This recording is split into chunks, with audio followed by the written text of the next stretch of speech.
Ongole MP Magunta Srinivasulu Reddy కీలక రాజకీయ ప్రకటన చేశారు.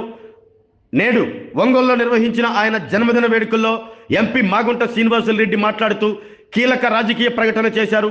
రాబోయే ఎన్నికల్లో తన కుమారుడు మాగుంట రాఘవరెడ్డి ఒంగోలు ఎంపీగా పోటీ చేస్తారని ప్రకటించారు. గత ఎన్నికల్లోనే రాఘవరెడ్డి పోటీ చేయాల్సింది, కానీ చంద్రబాబు నిర్ణయం మేరకు నేను పోటీ చేశానని తెలిపారు. ఆరోగ్యం సహకరిస్తే తాను ఎప్పటికీ ప్రజల్లోనే ఉంటాను అని చెప్పారు. మాగుంట కుటుంబాన్ని ప్రజలు ఎప్పటి నుంచో ఆదరిస్తూ వస్తున్నారు. రాబోయే రోజుల్లో కూడా మాగుంట కుటుంబాన్ని ప్రజలు ఇలాగే ఆదరించాలి అంటూ కోరారు. మాగుంట కుటుంబం పట్ల ప్రకాశం జిల్లా ప్రజలు చూపుతున్న అభిమానం ఎన్నటికీ మరవలేనిదని ఒంగోలు పార్లమెంట్ సభ్యులు మాగుంట శ్రీనివాసులు రెడ్డి అన్నారు.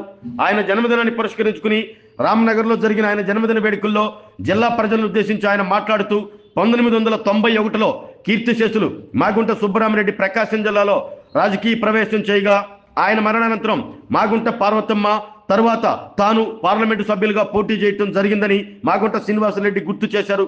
5 పర్యాయాలు పార్లమెంటు సభ్యులుగా జిల్లా ప్రజలు తనకు అవకాశం కల్పించారని, రానున్న రోజుల్లో తన రాజకీయ వారసుడిగా మాగుంట రాఘవరెడ్డి కొనసాగుతారంటూ ఆయన జన్మదిన సందర్భంగా మాగుంట శ్రీనివాసులు రెడ్డి ప్రకటించారు.